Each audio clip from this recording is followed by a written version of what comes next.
La résilience. C'est une des dimensions des profils émotionnels découverts par hasard par les recherches en neurosciences du professeur de psychologie Richard Davidson. Les zones du cerveau impliquées sont le cortex préfrontal et l'amygdale.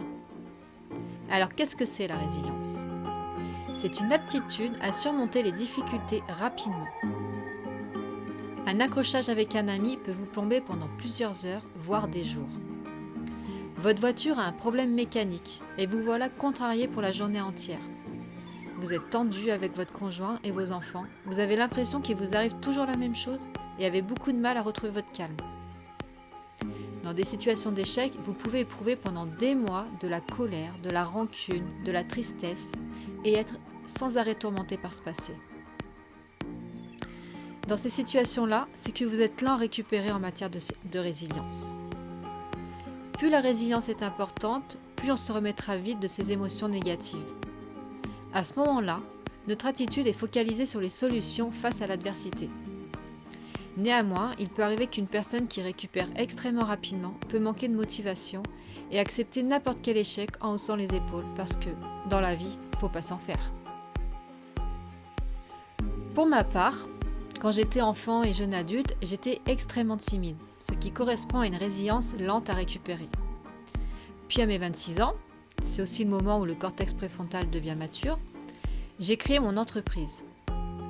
Ma résilience avait évolué, mais les difficultés me tétanisaient toujours. Elles pouvaient durer 1 ou 2 jours, et ensuite j'arrivais à inhiber mes émotions négatives et à passer à l'action. Mais ces 2 jours de panique étaient vraiment désagréables. Aujourd'hui, mon profil émotionnel s'est encore modifié. Grâce à la méditation qui est un entraînement de l'esprit et au coaching qui permet des prises de conscience, j'ai pu créer de nouveaux circuits neuronaux.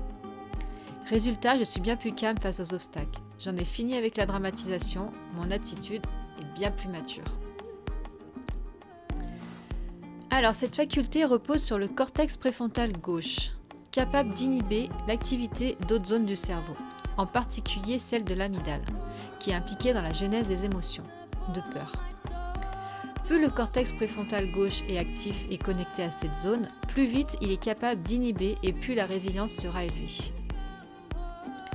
Dans le test Mesurez vos dimensions affectives que vous trouverez dans le lien sous la vidéo, vous découvrirez des questions couvrant une large gamme de faits, allant de l'anodin au plus dramatique.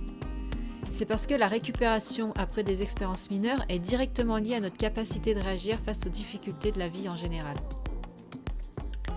La résilience face aux petites choses, par exemple la gêne éprouvée après avoir renversé son verre lors d'un dîner, est un bon indicateur de la résilience face aux événements dramatiques, le décès d'un proche.